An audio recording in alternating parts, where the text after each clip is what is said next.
From Walmart to DSOs, how successful businesses perfected their model before scaling. Stay small until you figure out what works. A startup is a search for a scalable and repeatable business model. Until you found that model, one you can replicate and scale, you should remain very small, or as Dr. Ray Kushner of Comfort Dental would say, stay mean and lean.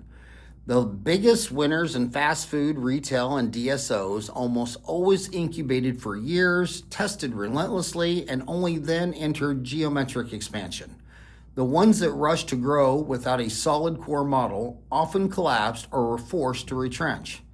McDonald's began in 1940 as a single drive-in run by the McDonald's brothers in San Bernardino, California.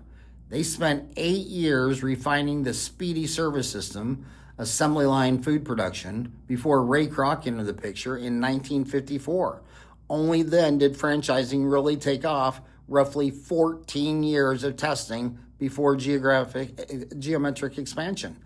Chick-fil-A traces back to Truett Cathy's first restaurant, the Dwarf Grill, opened in 1946 in Hapeville, Georgia. He spent 15 years perfecting his fried chicken recipe and operational model before officially founding Chick-fil-A in 1967. A few more years passed before the mall-based locations became a rapid growth engine. Sam Walton spent about 17 years in the Ben Franklin system, refining his ideas before launching the first Walmart in 1962 in Rogers, Arkansas. Walton proved you can learn a great deal by working within an established system before striking out on your own. By contrast, some companies expanded before nailing down their core concept, and it cost them dearly. Quiznos franchised aggressively in 1980s and 1990s, adding thousands of units before franchisee economics were sustainable. Many failed, and the chain shrank from more than 5,000 units to a fraction of that. Boston Market grew from a handful of stores to more than 1,000 in less than a decade, fueled by Wall Street money. But without a stable cost structure or long-term consumer appeal, it filed for bankruptcy in 1998. Heartland Dental is the clearest example of a slow to perfect, then scale DSO. Rick Workman founded it in 1997 after running successful practices in Illinois. For nearly a decade, Heartland focused on refining centralized services, billing, HR, recruiting, marketing, compliance, before adding dozens of practices per year. Today, Heartland is the largest DSO in the United States with more than 1,700 practices, and its early operational discipline is a key reason private equity continued to back it. Dr. Workman told me personally more than 20 years ago that he was going to build the Walgreens of dentistry. It was a clearly stated goal based on his observation that most communities had 8 to 10 dental offices for every Walgreens.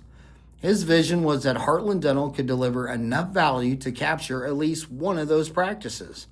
Today, Heartland supports more than 1,880 locations across 39 states and the District of Columbia, while Walgreens has contracted from over 8,700 stores at its peak to 8,084 as of this September 2025.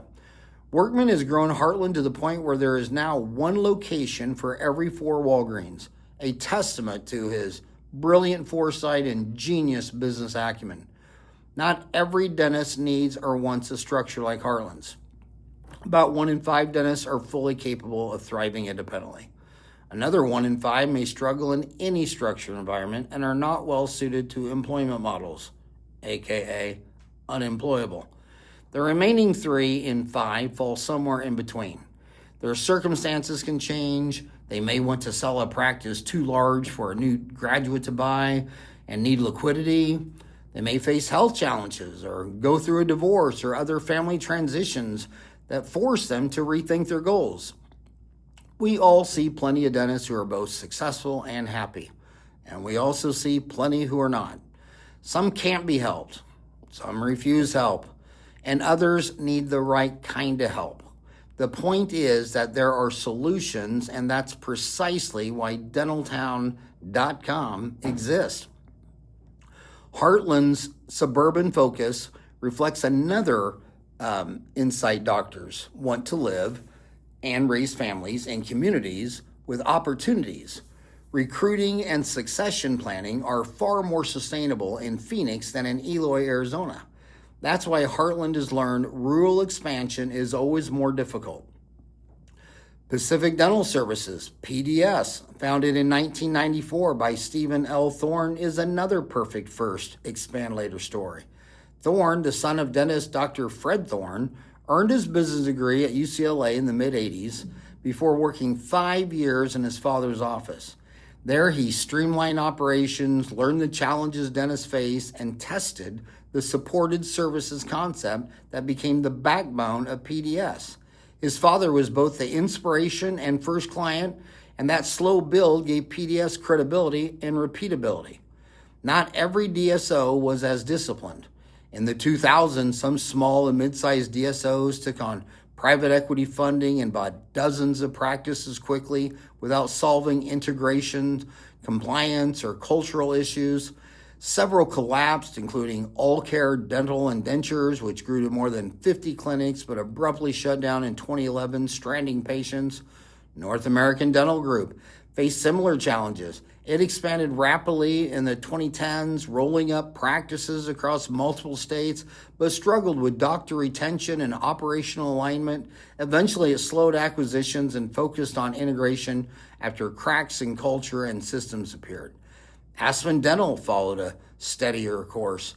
Bob Fontana launched the first Aspen in the late 1990s in upstate New York, proving the model of serving middle-class, often underserved patients in secondary markets. Years later, they expanded regionally and then nationally. Today, Aspen has more than 1,000 offices supported by major investors like Leonard Green and Ayers. About 1,765 DSOs now operate in the United States, supporting about 33,000 practice locations. The distribution is skewed. About 88% of DSOs are small, between 4 and 19 offices. So the median DSO only has 8 locations. The parallel is clear. Just like McDonald's or Walmart, the DSOs that took the time to refine a repeatable system, Heartland, PDS, Aspen, dominate today. Those that chased rapid growth without fundamentals either imploded, All Care, or had to retrench NADG and other roll-ups. I would rather roll out a successful, scalable business than take a pile of money to roll up a bunch of different dental offices that haven't been standardized. So stay small, my friend, until you know exactly what you're doing and have a scalable model, and then roll that out. Don't get a pile of Wall Street money and roll up a bunch of offices at different operating systems, different cultures, different philosophies. That's just crazy.